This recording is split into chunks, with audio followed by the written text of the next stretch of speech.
Broadcasting from the studios of AM 950 KTNF, the progressive voice of Minnesota, and airing on WCPT 820 Chicago's Progressive Talk, where facts still matter. Welcome to the Gailey Show, the only daily LGBTQ radio news and talk show in the United States. I'm your host, John Parker. My executive producer, Jim Pounds, is joining me today for this special episode of Thinking Clearly, Thinking Queerly, where we sit down with a guest for the majority of the episode to help us think more clearly and maybe more queerly on the major issues of the day facing the LGBTQ and allied community. Coming up after us, get ready for the best in progressive news and analysis with the Matt McNeil Show on AM 950 and Choose Views with Richard Chu on WCPT.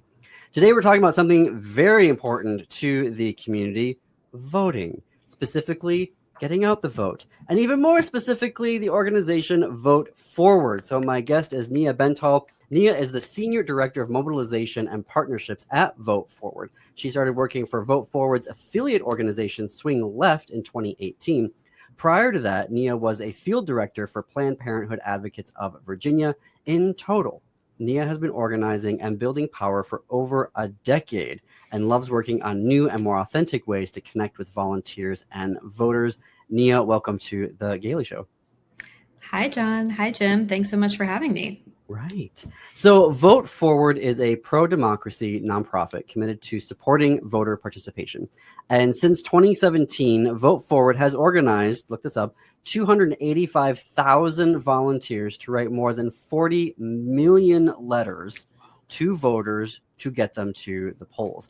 These campaigns are nonpartisan, but Vote Forward has, from time to time, supported strategic campaigns that get out the vote for likely Democratic voters in particular campaigns and districts.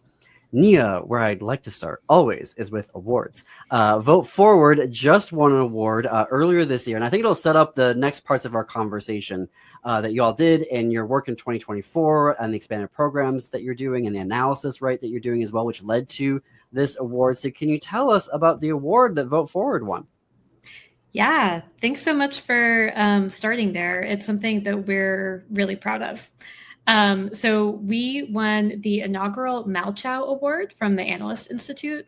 The Analyst Institute is the premier organization that works with pro-democracy campaigns and other organizations to run experimental tests. And it serves as kind of the clearinghouse for evidence-based best practices. So this award honors organizations that strengthen community learning by sharing results that challenge assumptions, including null and negative findings, and honoring people whose candor and rigor help move the whole field forward. So that's really kind of where I think we won the award, was in the transparency in which we shared our findings, which weren't exactly what we had hoped to see, but we think that sharing transparently is going to help move the whole pro-democracy community forward in our learning. Well, that is something that y'all been doing from the beginning, is that transparency. Can you share with our listeners the why of that, the philosophy of sharing results of how well a particular campaign or tactic went in a given cycle? Yeah, absolutely. I think there are a couple of reasons. So our founder, Scott Foreman, started in 2017, just writing letters at his kitchen table by himself for the Alabama special election. And he set up that initial experiment, or that initial letter writing campaign, as a randomized control trial. So he was able to prove that these letters that he had written himself actually did work. And then he felt like he had the confidence to go to other people with this tactic. And one of the first people hired at Vote Forward was a data scientist, so that we could continue to make sure that if volunteers were putting their time, their stamp money, their resources into something to contact voters, we want to respect that time and money and that effort and help people feel confident that what they're doing matters, right? Mm-hmm.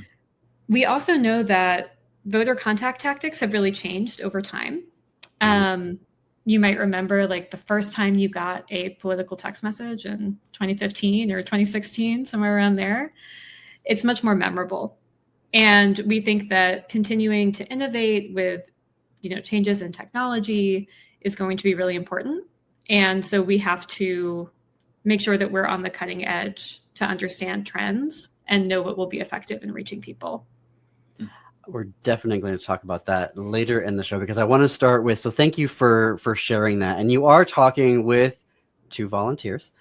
So Jim has been writing letters with y'all for a couple of cycles now, and then I got involved last fall for the presidential, and so we're kind of familiar from that end of the system. But can we talk about 2024, because of that philosophy of transparency? Earlier this summer, you all released the data, and so can we start with the total number of letters, because this is a huge number that you all sent out to voters last year? Yeah, last year, well, first, thank you so much for being volunteers. We couldn't do it without our volunteers. We sent over nearly 10 million letters to voters in 2024. And the number of volunteers that wrote these letters? In 2024, we had, I think, over 80,000 people writing. But, a lot of people host events, right? So they'll go to our website, they'll download a bunch of letters, they'll distribute them. So we know that there's kind of a shadow network of letter writers that we're not counting, but at least 80,000. We're from the Midwest, so we don't like people, so we stay in our homes and I don't know what that means. It's a very introvert friendly. Yeah. Introvert friendly. Well, and those letters were sent to over 28 states in 2024. And so the numbers that I looked at, that I saw on your releases, you were targeting 5.2 million surge voters and 3.9 million low propensity voters. What is a surge voter? Yes, a surge voter was a term specific to the 2024 election. And this was a group of voters who had powered the recent increases in historic turnout that we had seen since 2016. But they're also infrequent voters. So these are people who turned out in 2022, in 2018, but maybe infrequently and not every year. So we knew that if we wanted to continue this historically high turnout, then we needed to reactivate what we were calling the surge voters. Okay. Are these primarily 1824s or not necessarily? Not necessarily. More under 35. I see. Yeah. Got it. We are talking with Nia Bentall, Senior Director of Mobilization and Partnerships at Vote Forward. So that's a surge voter. Then, Nia, what is a low propensity voter? A low propensity voter is just somebody who is probably unlikely to vote unless they receive those nudges from volunteers like you. So there's somebody who has some voting history, but they do not vote in every election. Got it. So, which is astonishing to me. Yes. Yeah. It's interesting what motivates people to turn out some years and not others. Right. And that's something we're constantly searching to find. Yeah. It's you're also talking to 2 people who like to literally be the first person in pre-voting in our precinct. We are, for new listeners, we are a pro-democracy, get out the vote show, which is why we want to bring on guests like Nia.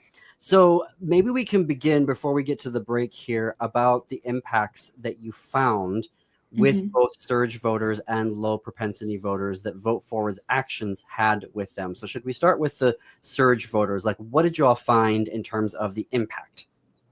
Yeah, so overall, we found what we call a null result, which was that we could not prove that our specific letters had any effect on the people who were going to vote or not. And we set up randomized control trials, which are very noisy in election years. So we send our letters to a group of people who received it, and then we have a randomized sort of sample of people who did not receive a letter, and then we compare their turnout rates after the election. So that's what we found with the surge voters, but we know in a very busy presidential environment, it can be hard to prove impact from any one tactic, because as you know, like, you're just inundated with messages. Right. It's not really isolated. Yeah, exactly. And those letters, just so for folks to know, they're like, what is in a letter? So as I recall from, I think I wrote 60 of them, and I tried to do them all at once, and I gave myself like my hand like froze up. But it was like there was an introduction, and there was a big white space for me to write a like nonpartisan message in there about why I vote and why I wanted to vote. And then there was like information at the bottom of the letter about like this is where you can go. And I remember I was like starring things and like circling things like Yeah, I really recommend these things, and then you sign it off, right? But that's basically what is in a letter. Yes. And we encourage people to do that kind of personalization, exactly like what you did, because it shows that it's human. It shows that it's not just like we printed off handwriting or something like that. And that nonpartisan message about why you vote, we think is kind of our secret sauce in what makes a vote forward letter effective. Because, you're writing to somebody, like you were saying, Jim, who you may not understand what their motivations are, right? But they live in a different state than you. They live in a different community than you.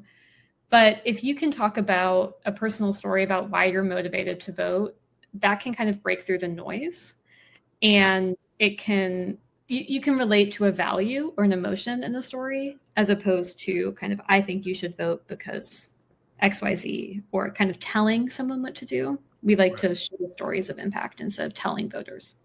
Right. I have to fit in a break here. We're going to have more with Nia on the flip side. I want to share before we get there about our new travel partner, who is Travel Marquette. And the reason why is that for the past decade, I have been traveling to Marquette 2 times a year, and it's a very special place to me. And I first went there because I was just meeting up with a friend randomly and immediately vibed with this blue city in a blue county on Lake Superior. I totally vibed with their new bookstore, a big deal for me because I'm judgy about a town's bookstores, and got to chill out on amazing hikes along rivers and up hills and enjoying the nature and the waterfalls. And what I like is that when I'm traveling there, while queer, it's a university town and a super blue city and county, and I don't need to worry about it. I have already booked my trip to go back to Marquette this fall, and I highly encourage you to do your same. You can go to travelmarquette.com to start your journey. We're going to have more with The Gailey Show on AM 950 KTNF and WCPT 820 after this break. Stay tuned.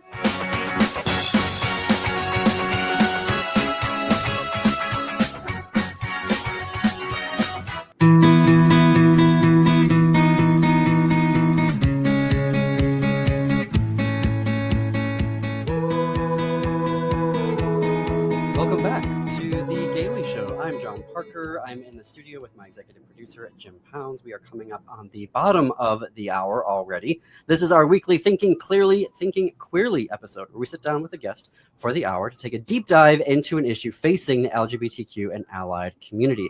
Today, we're talking about voting. Get out the vote. Our guest is Senior Director of Mobilization and Partnerships at Vote Forward, Nia Bentall. So Nia, before the break, we were talking about the apparently non-impact the letter writing campaigns of Vote Forward had on surge voters, but that wasn't the case with low propensity voters. So can you tell us about the impacts the letter writing campaigns had for them? Yeah, that's right. When we looked at our low propensity voters, we saw a positive impact. So again, we did the randomized control trial, and we were able to see that the actual Vote Forward letter itself caused a measurable increase in voter turnout. And this is really interesting because that null result was not what we saw in the 2020 presidential election. And so I think that this is part of, why we were recognized for the award in transparency, because in 2020, our presidential letter writing campaign, which was set up similarly to 2024, was proven by the same organization, the Analyst Institute, to be one of the most effective interventions in a presidential election ever. Wow. And so that difference between 2020 and 2024 is really remarkable and has made us shift our thinking in terms of the strategy, because we want to make sure that whatever volunteers do, it is effective, that we are, again, innovating on the cutting edge and really taking people's time and resources and transforming it into power. And so that's why we are now focusing our letter writing campaigns and other tactics to be focused on lower propensity voters than we have before, a lesson we learned from 2024, and also in low salience elections. So elections that people don't maybe know a lot about, because we also found some impacts there from previous years. I mean, you're able to track that then. Are you able to have some insight into the why? Like with the surge voters, were they just already locked in at an early rate and they were just like, I know what I'm going to do, and I've already gotten 40 pieces of mail and 15 text messages and I'm good? Like, do you have any insight into the why of it? Yeah, that is a great question. After every presidential election, there's what we call the hot takes winter. And people were giving all kinds of hot takes before the data comes in about who turned out to vote, who didn't, and why. Our analysis is very limited to just our tactic, right? Did this particular voting intervention work or not? Got it. So I can't really say that our data speaks to the why, but we definitely have a lot of theories, opinions, hot takes about why that might be, but nothing that I can say that's specifically supported by our data. Right. Okay. You also did a trial overseas. Yes, we did. We partnered with the Center for U.S. Voters Abroad, and we wrote letters to U.S. citizens who were living abroad and encouraged them to vote. We included some paperwork for them to make it easier, because if you live abroad, it's really a hassle to vote. And that was a very effective intervention. And that taught us that people who are under-contacted are really good targets for us to increase efficacy, because U.S. voters who live abroad receive very little mail. They receive very little, political TV ads, that kind of stuff. So that helped our strategy in thinking that way. Is there any data around geographic? And what I'm thinking right now is like, in terms of, because we split our time between Northwest Wisconsin and the Twin Cities. And so the mix that we got was radically different, right? In Northwest Wisconsin, it was a lot of mail, like just, flyers, just inundated with them, but not so much like the traditional radio, TV, if you know what I mean. Whereas like in the cities, it was just like, it was everywhere on like broadcast media, and not so much, we didn't get hardly any mailers. And that may be virtue because we were in the Twin Cities and our votes were taken for granted there. I'm not quite sure. But in your data, did you have any like geographic, like, oh, wow, like low propensity voters in rural or suburban areas just went gangbusters versus in urban? Yeah, that's really interesting. We did not do that geographic analysis. But what we look at when we look at addresses for people is the stability, right? So like when we first release like our list of voters, we release voters, quite like months in advance, right? And so if you're adopting those voters months in advance, holding onto your letters, waiting to send them in October, we want to give you a pretty high likelihood that address is going to stay the same. And then we add in people who have more frequent address changes later in the year. So you have more kind of likelihood that the letter is going to reach the right address even over time. So that's actually the only geography that we look at is the address stability. Otherwise, we are looking totally at the individual, thinking about, for our social campaigns, thinking about people who are historically underrepresented in the electorate. So young people, people of color, mainly. And then for our C4 or political campaigns, we look at people who are likely Democratic voters. your volunteers, huge numbers of volunteers, like all across the country. Are there demographics, like insights that you know about who your volunteer is? And the reason why I asked that is like we were particularly like in the fall last year, we were just trying to encourage folks, like find a thing that works for you. You know, if you like getting out in groups and going to talk to people, here's, you know, we were giving resources. I'm like, if you like writing and writing letters, like we all sent them to you. And we're trying to, you know, find a way where you could get out and do something to help folks. Can you tell us about, you know, who are your volunteers? Like who are they? Can you give us some insight into the data about them? Yeah, we actually just looked at where our volunteers were located on a map of the US. And the geographic diversity was amazing to me because usually a lot of volunteers are in New York and California. And that was not the case. That was not the case for Vote Forward. We had volunteers, I think, in every state, you know, Alaska to Oklahoma. And actually, our new Vote Forward program manager was living in Oklahoma and said, I feel kind of isolated, and this is something I can do. And that's how she started volunteering with Vote Forward. So it's something that you can do from anywhere. But like you said, it's also really great to do together. It is, and I hate to cut you off right there. I have to fit in a hard break here. We're talking with Nia Bentall, Senior Director of Mobilization and Partnerships at Vote Forward. We're going to have more with her after this break. You're listening to The Gailey Show on AM 950 KTNF and WCPT 820.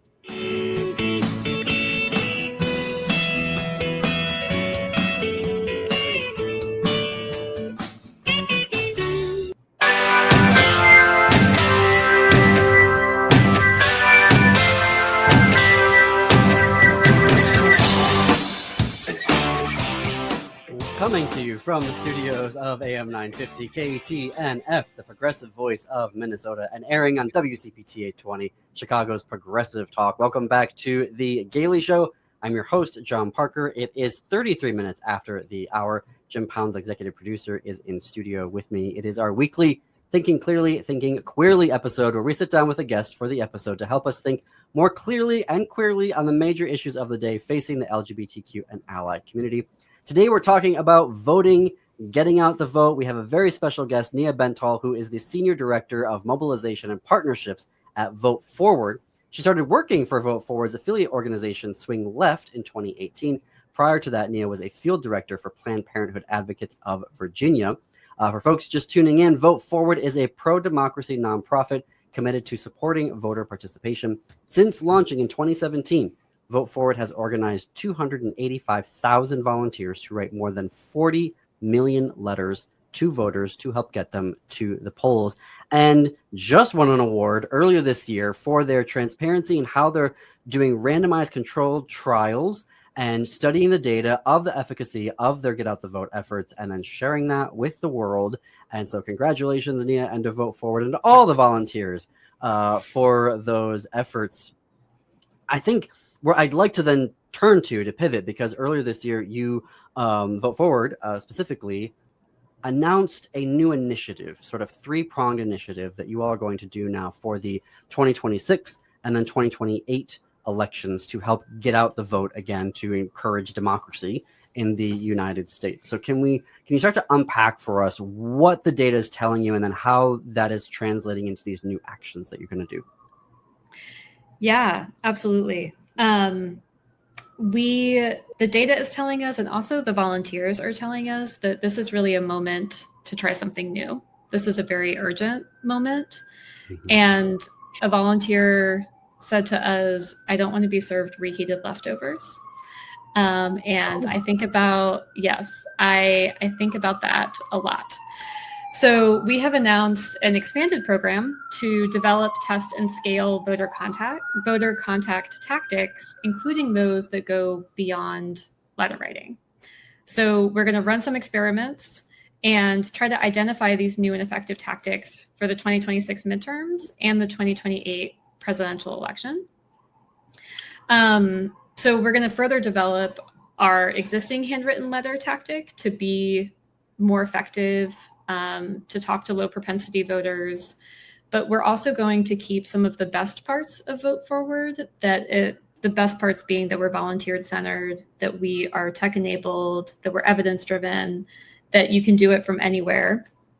to look at new tactics like relational organizing, person-to-person digital organizing, and some distributed canvassing strategies. Well, I can tell you in 2024, we not only did this, but we also did door knocking in Wisconsin. And oftentimes with door knocking, you don't get anybody. You get nowhere, and at least cranky people. But I felt like with Vote Forward, well, I'm getting in your house probably. I don't know what happens beyond that, but I felt like I got through the door, which wasn't happening with door knocking. For what that's worth, that's just one person's experience. But we went during the middle of the day, though, and I imagine a lot of people were at work. And there were a couple of cranky people like, who are these two dudes like just randomly showing up on my doorstep? Which is why afterwards you and I were like, we like the letter writing a lot better because we got to know that we were communicating with somebody. Right. But Nia, there's these 3 areas here. We've all started getting texts over the past few years, and I know that I was starting to get some text messages more so last year, and they were somehow I'm like, how do you know my name? So can you talk to us about how that all works and how you all are thinking about using text messaging and other remote engagement tools? Yeah. Well, we think that part of Vote Forward's magic is the authentic communication, right? Because people get a lot of TV ads, they get a lot of messages that are just really easy to ignore and don't feel particularly memorable or relevant. And so we're trying to think of ways to increase that authentic communication. So we are starting to make our contact reciprocal between voter and volunteer. So for our Pennsylvania Supreme Court campaign, which we have up and running right now, this is our first foray into making our letters reciprocal. So the letter looks the same. It's targeted towards low propensity voters, for our political campaigns, likely Democrats, and you write the same nonpartisan message. However, instead of the voting information, we are giving people a voter support number to call, or text. And at that number, we are training a group of Vote Forward volunteers to handle any incoming questions or anything like that from our voters Monday through Sunday, 9 a.m. to 9 p.m. And we're going to have sort of the in-person version of a Vote Forward letter to talk about not only voting information, like here's how you can vote, but why does this matter? And so this is a test. We're not sure exactly what we're going to hear from people. We don't know how many people will write or call. But we are focused on listening and also allowing people to contact us, call or text us instead of, constantly bugging you. I have my Vote Forward response. I've signed up for however many voters for Pennsylvania, and I just want to let people know. I have now just looked at this, but it came to me last Tuesday. But they right away, very quickly, when you say, yes, I'll sign up to adopt 5 people or 10 people or whatever it is, you do get a response right away. They're like, okay, you've been accepted and get to it. And you're responsible for those people. We haven't said this today, but those names aren't given to anyone else. So you are responsible for communicating with 5, in my case, to start with. And there's a sense of ownership, I think, that comes from that. You're like, I'm responsible for those 5 people. And I love that about Vote Forward. I think it's very personal to me. Yeah. And we're actually exploring trying to expand on that theme. Maybe you have ongoing communication with these people. Maybe it's a pen pal situation. Like we're thinking about the concept of adopting voters and how that can mean even more. Right. So is that part of the person-to-person digital organizing that you all announced in your release? Because I was like, okay, that sounds cool, but what does that exactly mean? What are you all thinking that's going to look like in your trials and experiments? Yeah. So this is this Pennsylvania reciprocal contact is kind of our first experiment in this kind of 4-year plan of experiments. We are also looking into coordinating with some distributed canvassing programs, and looking into getting people more in person together, thinking about how we can enable that authentic communication to build social trust and pro-democratic outcomes like voting and registering to vote and volunteering. I mean, I'm a marketer, and so this is personal referral, and they all have always said personal referral is more powerful than any advertising message. And so if you're trying to get people to say, I think you should do this, you don't know me, but I'm a real person, and that speaks louder than any sort of institutional. So yeah, absolutely. We think that the sort of a message from Vote Forward, the organization, is absolutely not worth as much as just enabling authentic communication among Americans. I don't know if I'm supposed to, but I put my own return address on I think you're supposed to put Vote Forwards, but we set up a return address for Pennsylvania. But it's okay. Yeah. So canvassing is, we've heard a lot about, of canvassing. Can you, because when I was reading, and I just want to read this from the release about training and supporting volunteers to lead localized issue-driven canvasses, including methods like deep canvassing and issue persuasion. Like, how are you all going to identify then the issues that are? I mean, you're going to be looking at like specific like ballot amendments or ballot issues that are on local ballots. Or are you going to be looking at like, this is a bit like healthcare is a big thing right now, like Medicaid, cuts. We're going to talk about an issue of, healthcare and the big, beautiful bill cuts that are happening as the issue. Does that make sense? The question I'm asking, like, how are you going to identify the issues that you're getting your volunteers to talk to voters about? Yeah. So as an organization, we are pretty focused on pro-democracy. Which means that we don't necessarily take a stance on specific policies or bills. However, we will always allow people to talk about what is motivating them to vote as sort of the issue, right? And so it's less about Vote Forward saying this is where we stand, but directing conversations about issues to places where democracy is really at risk. So we haven't announced this on our website yet or anything yet, but we are making plans to get involved in the California ballot amendment for redistricting. And so that is going to be sort of one example of that. Wow. That's a scoop. Yeah. Exclusive to the Gailey Show. Exclusive, yes.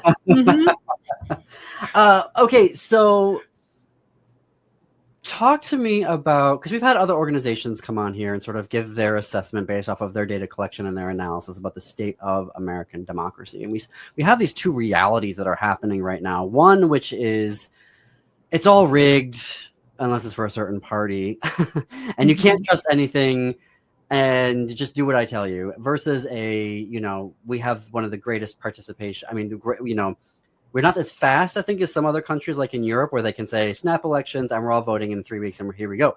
But we do have a pretty effective voting system and participation rate here in the United States. So can you give us your take on the status of American democracy as a nonprofit that's trying to get more people to participate in said democracy? That's a great question. This is not my work. This is from some work that came out of the Harvard Kennedy Center. But they say that we don't have a participation crisis in our democracy because we have had some of the highest rates of protesting, people getting out on the streets, of voting, like ever in American history. We've had those protests in the last few years, the highest rates of voter turnout in the last few years. However, what we do have is a power crisis, because that action is not being turned into the kind of governing power that those actions would suggest. And so that's really what we have to tackle. And what we have to keep fighting for is that our participation turns into real results that affect people's lives. Because I think I think many people feel so disconnected from their government because they don't they don't understand how it affects their daily life. They don't see it doing anything for them. Like that, the disconnect is very real. Mm-hmm. Well, and that power vacuum, it creates a pressure cooker, you know. It's those two things are not going to be able to coexist forever. Yeah. Well, it could lead to more people disengaging from the democratic process. So we're trying to get people to be involved, right. And then there's this constant, American refrain of "my vote doesn't count," right. which is like these days when everything is razor edge, and these particular our neighbor, to the east, Wisconsin, and you all are doing stuff that is, can definitely impact a razor edge election. Right. Mm-hmm. Yeah, and that's why we focus our efforts on specific races. Like for the Pennsylvania Supreme Court election, sort of why does the Pennsylvania Supreme Court matter to everyone? Well, Pennsylvania is always a swing state, and the Supreme Court is poised to rule on some really important cases involving elections and redistricting. And so that's So that's why we ask everyone to participate in this Pennsylvania State Supreme Court race, and hopefully we can sort of guide people towards the races where their impact matters the most. Yep. I want to talk about that real quick. Can you stay around for another section? Yes. All right, we're going to talk about that Pennsylvania race when we come back with Nia Bentall on The Gailey Show.